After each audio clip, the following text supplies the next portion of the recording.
Muito bem, meus irmãos, nós estamos para o Evangelho de João e hoje nós queremos concluir o capítulo de número 18 de João, certo? Nós somos lembrados que João escreve esse Evangelho para demonstrar que Jesus é o Cristo. E uma vez que fique demonstrado que Jesus é o Cristo, João escreve esse evangelho para que as pessoas possam crer nesse Jesus, que é o Filho de Deus. Para alcançar esse propósito, João então lança mão de vários recortes do ministério de Jesus. Ele escreve um evangelho selecionado, assim como foram também os evangelhos sinópticos. Neste evangelho de João, e nesta seleção que ele faz, ele dá uma grande ênfase naquela última semana de Jesus, desde que Jesus entra em Jerusalém até então a sua morte, ressurreição e, consequentemente, a sua ascensão ao céu. Nós já temos visto até ao momento em que tem sido momentos muito difíceis para Jesus. É um período de despedida, especialmente para com seus discípulos. É um período onde ele percebe os seus discípulos agoniados pela verdade de que ele não estará mais ali. E nós, então, queremos considerar nesta noite exatamente o capítulo 18, o verso de número 28 ao 40. Até aqui, nós vimos inicialmente no Evangelho de João, no capítulo 18, que Jesus ele lança mão da coragem para enfrentar toda a situação que está por vir a partir daquele momento.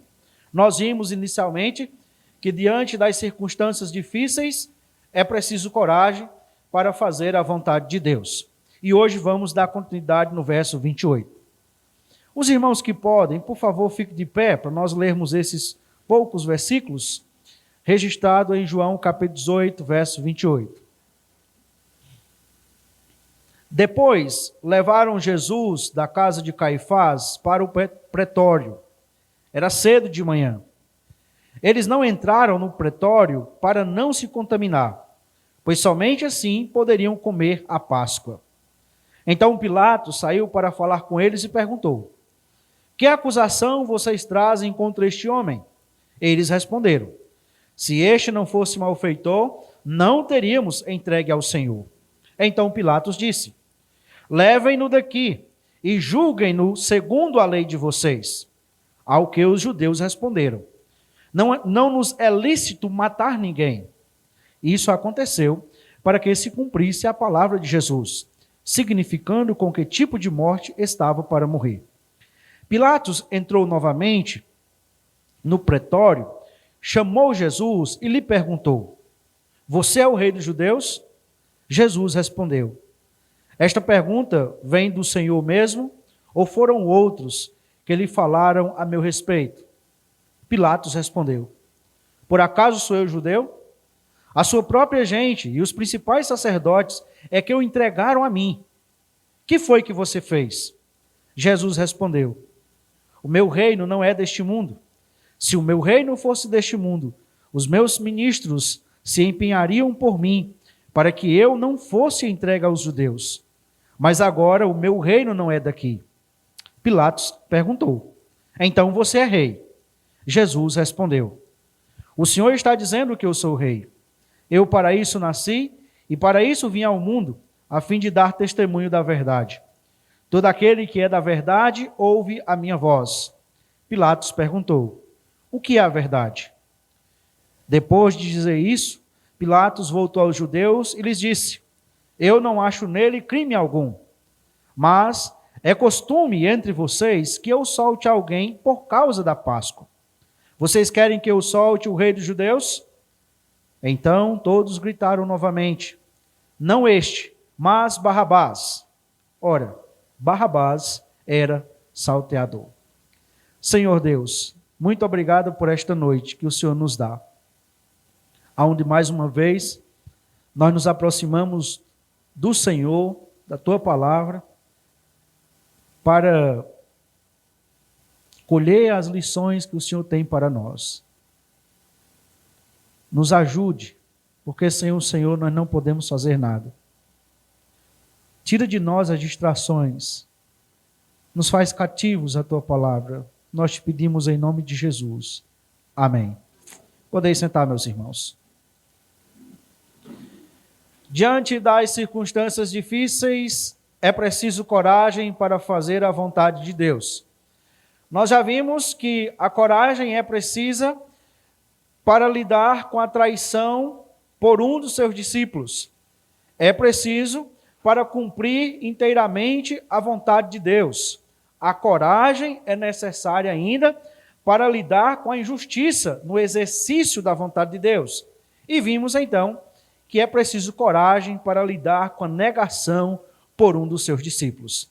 De acordo com o texto de João, capítulo 18, verso 28 a 40, eu quero considerar de que diante das circunstâncias difíceis é preciso coragem para lidar com um julgamento injusto. Este é mais um aspecto desta coragem percebida na pessoa de Jesus e que nós encontraremos e perceberemos aqui nesse texto. Eu quero considerar esse texto abordando então o que eu entendo ser três personagens centrais aqui nesse texto. Primeiro, os acusadores desse julgamento injusto, depois o acusado do julgamento injusto, no julgamento injusto, e por fim, o juiz, que é o condutor deste julgamento injusto. Assim, vamos para os primeiros personagens, que são exatamente os acusadores. Verso de número 28. Depois, levaram Jesus da casa de Caifás para o pretório. Era cedo de manhã. Eles não entraram no pretório para não se contaminar, pois somente assim poderiam comer a Páscoa. Quem leva Jesus, quem conduz Jesus e quem encabeça esse grupo de acusadores é exatamente o Sinédrio, os sacerdotes, composto o Sinédrio, composto então dos fariseus e dos saduceus. Eles é que estão nessa trama de conduzir Jesus para o Calvário e, consequentemente, para a morte. Eles já agiram injustamente na prisão, agiram injustamente nas primeiras interrogações de Jesus, inclusive mesmo sem motivo, batendo, agredindo Jesus, o que era contrário a um prisioneiro que cometesse qualquer delito. Ninguém poderia ser castigado antes de ser julgado, e o que eles já haviam feito. A essa altura aqui, é de concorde com os historiadores que Jesus já tem apanhado bastante, mesmo sem ainda ser condenado.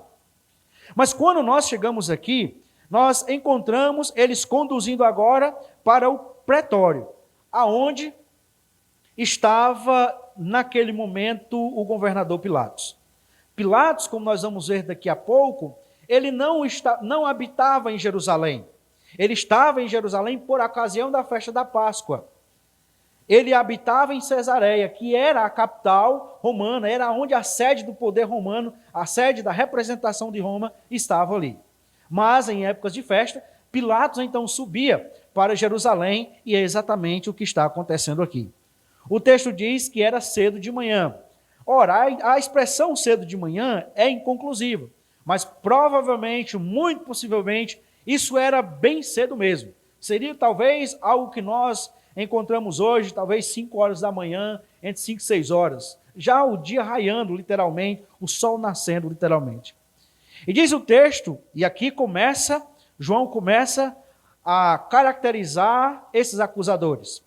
E nesse processo de caracterizar os acusadores, João utiliza muito da ironia, como nós vimos outras vezes, certo? Mas observe, eles não entraram no pretório para não se contaminar, pois somente assim poderiam comer a Páscoa. Aqui, nós percebemos a hipocrisia daquele grupo de pessoas que estão acusando Jesus. Eles estão numa ação injusta, eles estão acusando Jesus injustamente e tramando para matar Jesus, mas eles não podem entrar no pretório, porque eles querem comer a Páscoa. E aqui nós precisamos lembrar de que a Páscoa, ela já tem acontecido. Só que você tinha seguido a Páscoa, a festa dos pães asmos, que duravam 7 dias consecutivos. Então, aqui o ponto é que eles estão nesse processo da festa dos pães asmos. E por isso eles não querem se contaminar. Porque havia um entendimento que se você entrasse na casa de um gentio, durante aquele período, você estava impedido de comer a Páscoa. Então, para você se purificar, levava tempo. E aí, no caso, os sacerdotes ficariam impedidos de comer os pães asmos, participar da festa dos pães asmos, o que eles não queriam. Então, era mais cômodo para eles ficar do lado de fora. Então, note que isso é irônico, porque João está dizendo, nós temos um grupo de pessoas aqui que estão em pecado, mas eles não querem entrar na casa de um gentio, porque eles querem se conservar santo, né, para participar, então, da festa dos pães asmos. Note, eles são caracterizados pela hipocrisia, mas eles são caracterizados também pela desonestidade. Pilatos sai e Pilatos pergunta: que acusações vocês trazem contra este homem? Observe, a desonestidade aqui está no fato deles não apresentar nenhuma acusação. Verso 30 eles respondem: se esse não fosse um malfeitor, não teríamos entregue ao Senhor. Mas a pergunta não foi essa. Quais são as acusações aqui? Não, eles não chegam para uma acusação. Eles já chegam com um veredito. O que eles querem? Eles querem que apenas Roma carimbe o que eles estão querendo. Por quê? Porque, embora o Sinédrio tivesse muito poder político mesmo, mas a pena de morte só podia ser executada por Roma. Então eles queriam Jesus morto, mas eles não podiam matar Jesus. Eles precisavam que Roma cancelasse, então, essa trama deles. E aqui tem a desonestidade. Porque eles não querem um julgamento. Eles querem aqui que seja executada uma sentença, que eles já trouxeram. Eles já criaram a sentença, já arquitetaram tudo, nós queremos que seja feito isso. Mas observe, são caracterizados pela hipocrisia, pela desonestidade, mas são caracterizados também pela crueldade. Veja o verso 31. Então Pilatos disse: levem-no daqui, julguem-no segundo a lei de vocês. Ao que os judeus responderam: não nos é lícito matar ninguém. Nós não queremos julgar, nós não queremos que você prenda ele, que você execute um castigo nele. Nós queremos que você mate ele. Isso é crueldade, porque o que é que Jesus fez contra esse grupo de pessoas? Ora, a única coisa que Jesus fez de mais grave contra esse grupo de pessoas foi confrontar a corrupção que eles estabeleceram no Sinédrio. E agora, eles percebendo que Jesus tem crescido, as pessoas têm chegado aqui diante de Jesus, seguindo Jesus, então eles começam a ficar incomodados. E por inveja, de acordo com João, eles vão lá e tramam tudo isso daqui de forma cruel. Essa ideia de matar Jesus já foi construída, especialmente por Anás e Caifás, que eram os responsáveis pelo Sinédrio, como nós vimos na última vez. São caracterizados pela hipocrisia, pela desonestidade, pela crueldade, mas também pela cegueira. Veja o verso de número 40. Pilatos pergunta: é costume que eu solte alguém por ocasião da Páscoa? Vocês querem que eu solte o rei dos judeus? Todos gritaram novamente: não este, mas Barrabás. Ora, Barrabás era um salteador. Você tem um indivíduo aqui que não cometeu nenhum crime. E você tem outro aqui que é um criminoso. O que João está fazendo aqui é usando um recurso, ele está dando a opinião dele. Olha, aconteceu isso assim, assim, assim, ponto. Barrabás era um ladrão, era um salteador, comprovado. Tanto é que estava preso. Mas os acusadores de Jesus estavam tão cegos que eles não conseguem perceber que ali está um injusto e um justo. E além desta cegueira, eles agem com injustiça. Nós queremos que você solte Barrabás. Barrabás não tem culpa alguma aqui no jogo do bicho, certo? Não tem dificuldade nenhuma. Barrabás é um cara que é usado ali pelos acusadores de Jesus. Podia ser Barrabás, podia ser qualquer outro criminoso. Mas eles, então, escolheriam Jesus. Assim agiram os acusadores de Jesus. E aí agora nós passaremos para o acusado, que é exatamente a pessoa de Jesus. Verso de número 36 é quando, verso de número 33 é quando Jesus, então, é chamado por Pilatos, né? Ele entra no pretório, chama Jesus e lhe perguntou. Aqui é muito interessante para você pensar essa lógica, né? Que é desenvolvida por Descartes. Por que eles chamam Pilatos para sair lá fora? Pilatos vai lá fora, volta de novo para interrogar Jesus, aí tem que interrogar Jesus, volta de novo para falar com eles, para depois voltar com Jesus.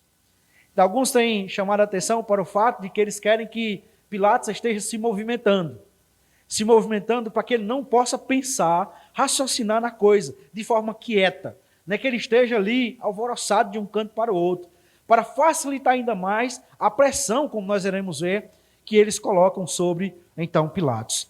Então, Pilatos vai chegar a Jesus e Pilatos começa com uma pergunta. Você é o rei dos judeus? Ora, Jesus é aquilo que nós chamamos de um judeu marginal. No sentido de que o seguinte, se você chegar em Jerusalém hoje e disser quem é Jesus, então as pessoas vão no mínimo dizer, olha, foi um grande homem que passou aqui durante um grande tempo, fez muitas coisas, muitos milagres. Foi um grande profeta, talvez. Mas na época de Jesus, Jesus era um desconhecido. Ele não era um sujeito que movimentava as multidões, que chamava a atenção de Roma. Entende? Tanto é que você vai perceber que Herodes ouviu falar alguma coisa sobre ele. Pilatos parece que não tem ouvido falar nada sobre ele, está alheio, talvez porque estivesse em Cesareia, não em Jerusalém, naquela época. Mas o ponto aqui é que Jesus não conseguia, até esse momento, parar toda uma cidade. Os seguidores de Jesus não eram toda uma cidade, mas eram poucos em relação à realidade da população que existia. E Pilatos então chega questionando isso, ao que Jesus responde. Ora, essa pergunta vem de você mesmo, ou são os outros que estão dizendo isso de você? Meus irmãos, uma coisa que é muito interessante é como é que Jesus se comporta nesses momentos, né? Porque Jesus, eu sempre digo assim, Jesus, o cara chega, bota a corda no pescoço de Jesus, aí ele pega gentilmente, tira a corda do pescoço dele e coloca no pescoço da pessoa, né? Sempre assim. E aqui não é diferente. Pilatos chega já com a acusação pronta. Por quê? Por que essa acusação que Jesus era o rei dos judeus era a situação ideal para apresentar a Pilatos? Porque Pilatos era o governador romano. Quem é que era o rei daquela terra? Era César. César era o senhor de todo o império. Se existe uma pessoa que está se denominando como rei, logo ele é inimigo de César. Então a coisa estava bem casada, foi bem pensada, foi bem arquitetada. E eles chegaram isso para Pilatos. E então Jesus responde, olha, isso é de você mesmo ou vem de outros? Porque Jesus sabia que Pilatos não estava nem aí. Pilatos não estava nem aí com o Sinédrio, Pilatos não estava nem aí para ele mesmo, como nós vamos perceber ao longo da jornada. E então, é quando Jesus, ele começa a ter uma atitude de compaixão com Pilatos. Talvez Pilatos foi uma das pessoas que teve um encontro muito significativo com Jesus. Porque veja, verso 36, o meu reino não é deste mundo.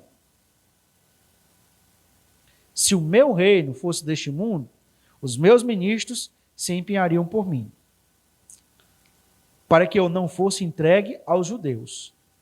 Mas agora o meu reino não é daqui. O que Jesus está dizendo para Pilatos, eu sou rei. Agora o meu reino não é um reino terreno. O meu reino não é um reino político. E por que Jesus está dizendo isso? Para tirar da mente de Pilatos de que ele é um inimigo de Roma. Eu não sou inimigo de Roma. O meu reino não é... Você acha que se eu tivesse um reino, eu estava nessa condição? Eu não estava. Veja bem, Jesus então fala a respeito do seu reino. E o reino é um tema central no ministério de Jesus. Mas além de falar sobre o reino, Jesus fala a respeito da sua realeza. Verso 37. Pilatos perguntou: então você é rei? Jesus respondeu: o Senhor está dizendo que sou rei. Eu para isso nasci e para isso vim ao mundo, a fim de dar testemunho da verdade. Todo aquele que é da verdade, ouve a minha voz. Nós temos aqui um diálogo, irmãos, de alto nível, certo? De alto nível. De duas pessoas, cabeça conversando. E Jesus, então, demonstra para Pilatos de que ele é rei.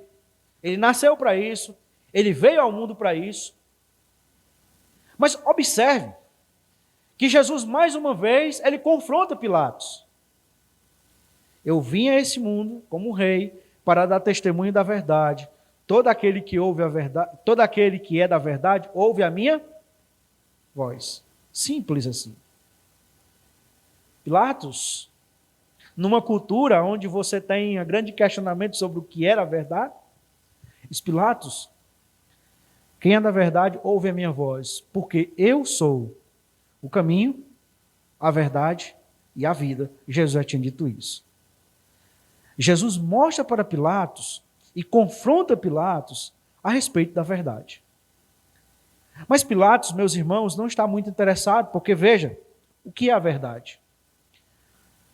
Embora João não descreva aqui, mas o que é concorde é que Jesus então percebe que Pilatos já não está interessado nele mesmo, na situação dele. Que Jesus não vai gastar mais tempo com Pilatos para demonstrar que aquilo que estão fazendo é errado, porque Pilatos sabe que o que estão fazendo é errado. Pilatos sabe que o que tem aqui é injustiça. Mas o que Pilatos quer é aparecer bem na fita. E por isso, então, ele questiona Jesus o que é a verdade. Mas, depois de dizer isso, Pilatos voltou aos judeus e lhes disse. A ideia é que Pilatos pergunta o que é a verdade, e ele não está interessado realmente em saber a verdade. Ele pergunta e já sai, para não ouvir de Jesus o que é a respeito da verdade. E é quando, então, nós paramos para chegar no último personagem central deste julgamento, que é exatamente o juiz. O juiz desse julgamento é Pilatos. E esta é a primeira vez que nós encontramos ele aparecendo no Evangelho de João. E algumas informações e observações são necessárias para nós entendermos um pouco Pilatos e entendermos a condição dele, certo? Eu lembro que alguns anos atrás, há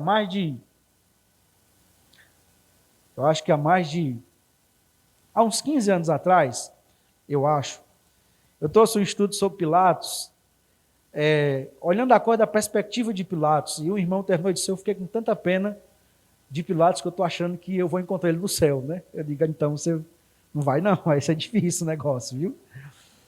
Mas deixe-me falar de Pilatos para a gente poder entender um pouco mais a respeito de Pilatos. De acordo com Joséfo e Filo, Joséfo, historiador judeu, Filo, contemporâneo de Jesus, Pilatos, ele assume o posto de governador da Judéia no ano 26 depois de Cristo e fica ali até o ano 37 depois de Cristo. Ali você tem 11 anos de administração de Pilatos ali na região da Judéia. Tanto Joséfo como Filo afirmam que o período em que Pilatos governou aquela região foi extremamente conturbado. Primeiro, parece que Pilatos ele vai para uma região, ser governador de uma região, não dá muito certo lá. Então Roma, numa atitude de misericórdia, pega Pilatos e conduz ele para a Judéia. Agora, meus irmãos, a Judéia, região ali do Judéia, de Jerusalém, aquela região ali, era uma região que todo governador fugia de lá, porque era problemática. Porque o estilo de governança que Roma tinha em todas as suas regiões não podia ser executado ali com o povo judeu, por causa da sua religião. Mas Roma era tolerante com os deuses das outras nações que ela conquistava. O que era preciso é que ela não se desfizesse do Deus maior de Roma, que era César. Mas qual é a questão disso? Pilatos chega em Roma e Pilatos diz: agora eu sou governante e agora eu vou fazer a coisa aqui da forma que tem que ser feita. Então o que é que ele fez? Pegou os estandartes de Roma, carregando a imagem de César, e colocou, espalhou por todo Jerusalém. Se nós voltarmos para a história do povo de Israel no Antigo Testamento, os irmãos vão perceber que a causa pela qual Israel vai para o cativeiro e sofre no cativeiro é exatamente a idolatria. Quando nós chegamos no período interbíblico, você tem o surgimento dos fariseus, que era um grupo de pessoas que inicialmente até visava a santidade, visava a restauração do relacionamento com Deus, tinha até uma intenção boa, mas se corromperam. E então a idolatria ficou banida totalmente de Israel. Mas aí Pilatos chega e coloca isso aí. É um escândalo. Um grupo, então, de pessoas ali descem até Cesareia para conversar com Pilatos e pedir que ele tirasse, então, as imagens de César de Jerusalém. Pilatos, então, ouviu eles e disseram assim: olha, vamos fazer o seguinte, vocês podem ali para a sala ali, que eu vou resolver uma questão, vou já lá. E o que é que Pilatos faz? Pilatos pega e mata todos eles.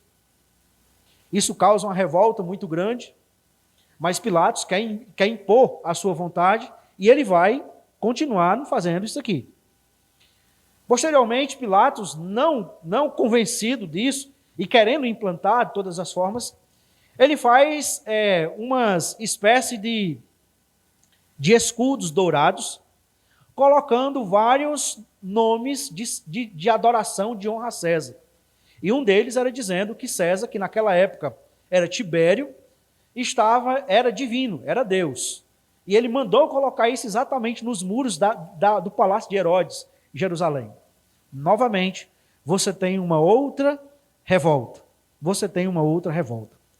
Só que agora, esse pessoal vai até César. Eles não querem mais conversa com Tibério, ele não quer conversa mais com Pilatos, ele vai até Tibério, que é o César da época.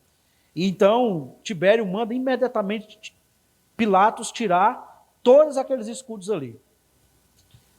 Mas Pilatos, ele é um cara que é meio perturbado do juízo. Ele tirou. Mas a crueldade de Pilatos é sempre notada. Se os irmãos lembram bem, em Lucas capítulo 13, verso 1, é mencionado um grupo de pessoas que tiveram o seu sangue misturado com o sangue dos sacrifícios. E quem fez isso? Pilatos que fez. E o estopim de toda a questão de Pilatos foi que, depois da morte de Jesus, surgiu um falso profeta, dizendo que Moisés tinha reservado ali alguns vasos sagrados do tabernáculo lá no Monte Gerizim. Então, as pessoas começaram a ir para o Monte Gerizim, começaram a se reunir lá, e Pilatos, já perturbado com toda essa situação, perturbado porque Jesus ressuscitou e se tornou uma crise para ele, ele pega os seus soldados e manda ir lá e matar todo mundo. E assim é feito. Dessa mortandade promovida por Pilatos, então novamente é feita uma queixa a Tibério, e Tibério exige que Pilatos vá prestar conta a Roma. O que ele faz? Só que nessa viagem, então, Tibério morre. E nós não temos relato do que aconteceu com Pilatos. Algumas pessoas da tradição afirmam que Pilatos se viu envolto a uma pressão tão grande nesse momento que ele acabou se suicidando, tirando a própria vida. O que, embora seja tradição, não é difícil, porque de fato Pilatos estava enfrentando uma pressão muito grande aqui. Mas, Filo resume o que foi, então, o governo de Pilatos.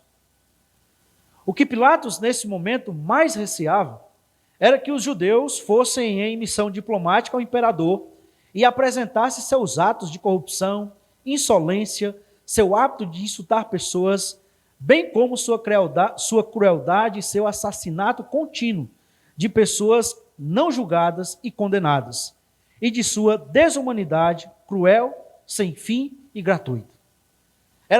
Foi assim que foi caracterizado o governo de Pilatos. E é aí onde nós podemos entrar, então, para falar sobre o juiz. Este que está exercendo o juízo, ele tem uma atitude questionadora, uma conduta questionadora. Ele começa querendo investigar a coisa. Começa querendo encontrar alguma situação para ver como é que vai resolver a coisa. Isso porque nos parece que pelo menos Pilatos tinha uma certeza aqui. Esse acusado aqui, ele não tem culpa de nada, ele é inocente. E por isso, então, ele tenta de toda forma resolver a questão. Mas veja, ele tenta se esquivar da responsabilidade. O pessoal chega lá, está aqui um acusado, dizendo que é um criminoso, e o que é que Pilatos faz? Verso número 29, verso número 31. Ele diz, levem-no daqui e julguem-no segundo a lei de vocês. Olha, eu não quero negócio com isso daqui não. Responsabilidade de vocês, então vocês resolvam. Verso 38, esse juiz está convencido da inocência de Jesus. Depois de dizer isso, Pilatos voltou aos judeus e lhe disse, eu não acho nele crime algum. Agora, Pilatos tem uma conduta covarde. Porque mesmo ele dizendo, essa é a primeira vez que ele diz que não acha nele crime algum. Mas mesmo ele dizendo que não vê nele crime algum, ele ainda trata Jesus como um criminoso. Porque aqui está Barrabás e está Jesus. Quem é que vocês querem que eu solte? Ora, o que Filo diz encaixa-se muito bem com o relato do texto. Ele estava medroso, ele estava com medo do que o sinédrio poderia fazer contra ele. Mas além disso é injusto. Porque ele compactua com a injustiça. Porque sabendo que Jesus é inocente, ele ordena que Jesus seja preso. E o verso de número 1 do capítulo 19 diz que Pilatos mandou açoitar Jesus. Mas como é que ele manda açoitar Jesus se ele entende que Jesus é inocente? A conveniência. Certo? A conveniência. Assim, meus irmãos, nós concluímos mais uma cena desse drama da morte de Jesus, onde nós podemos perceber esses três personagens que se alteram na cena em que nós acabamos de perceber. Eu quero trazer aqui algumas aplicações para nós, e assim nós concluímos esta mensagem de hoje. A primeira delas, mesmo quando não queremos, agimos de modo a contribuir com o plano de Deus. Isso é maravilhoso. O objetivo do Sinédrio e o objetivo de Pilatos não era, nunca foi, em momento algum, contribuir para que o plano de Deus fosse executado. Mas consciente ou inconsciente, eles estavam atuando, exercendo exatamente a função que era para eles exercer, para que o plano de Deus fosse cumprido. Então, nós olhamos para o mundo, e nós olhamos para o mundo e muitas vezes bate uma desesperança com o mundo. Mas lembre disso, o mundo, com seu sistema, com seus governantes corruptos, eles estão exatamente na posição que Deus quer que eles estejam, e consciente ou inconscientemente, eles estão contribuindo para que o plano de Deus seja cumprido, da forma como Deus planejou. Uma segunda aplicação é que Jesus foi alvo da injustiça para que nós recebêssemos justiça. Lembre disso. Jesus não está gratuitamente recebendo essa injustiça. Mas Jesus está sendo injustiçado para que diante de Deus nós pudéssemos ser justificados.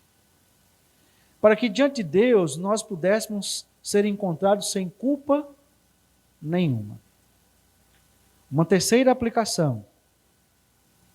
A obra de Jesus envolve substituir pecadores. Isso daqui foi uma coisa bem interessante.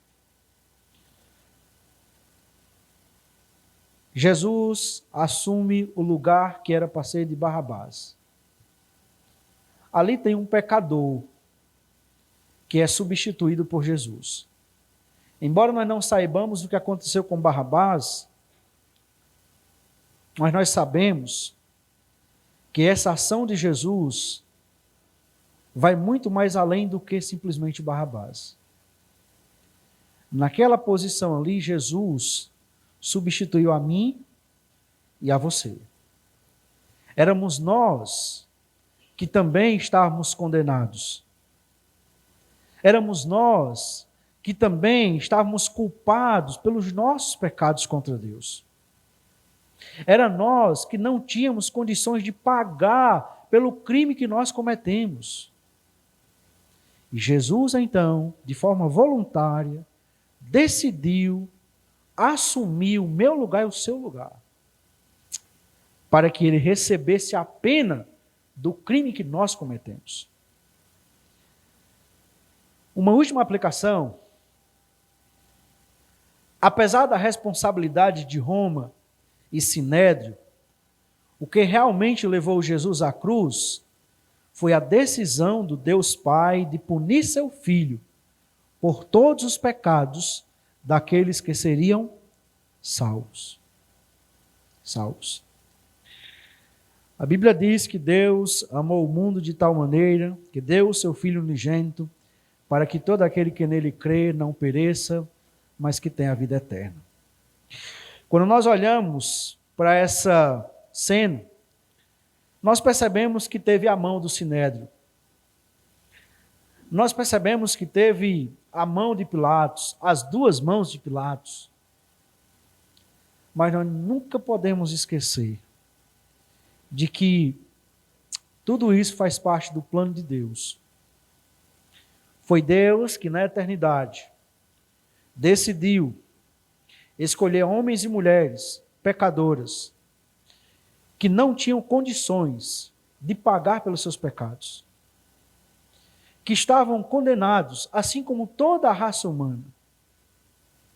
Mas ele decidiu salvar alguns, e decidiu fazer isso enviando o seu Filho Jesus, que era o Deus homem, para que pudesse pagar o preço de modo a Deus Pai ser satisfeito. E assim, nós podermos ser salvos. Nós nunca podemos perder de vista de que a morte de Jesus é a maior demonstração de Deus para com o mundo. A voluntariedade do sacrifício de Jesus é a maior prova de amor dele para comigo e com você. Nós vivemos num mundo em que muitas vezes nós temos carência de ser amados. Nós queremos ser amados. E muitas vezes nós sentimos porque nós não nos sentimos amados no seio da família, Às vezes não sentimos amados pelo nosso cônjuge, da forma que nós esperávamos ser amados. Nós não sentimos amados pelos nossos filhos, da forma como nós esperamos. E talvez os nossos filhos não se sintam amados da forma como eles esperavam. Mas no mundo, onde há tanta carência de amor, nós podemos olhar para o nosso Pai e ver ali a maior demonstração, a maior prova desse amor. E que essa prova desse amor não precisa que nós estejamos sentindo esse amor. Você não precisa sentir esse amor. Basta só você olhar para a cruz e você ver na cruz este amor. E isto é suficiente para que você entenda. Eu não sei se eu sou o mais amado do mundo, mas eu estou entre os mais amados por Deus neste mundo. E esse amor deve nos levar a ser cativos a Deus. E deve nos levar a amar a Deus com todo o nosso coração, com toda a nossa força, com todo o nosso entendimento. Porque, afinal de contas, a maior motivação para nós amar a Deus é exatamente o seu amor. Nós o amamos porque Ele nos amou primeiro. Vamos orar. Nós queremos, ó Deus, em nome de Jesus, te agradecer pela tua palavra, te agradecer por Cristo Jesus.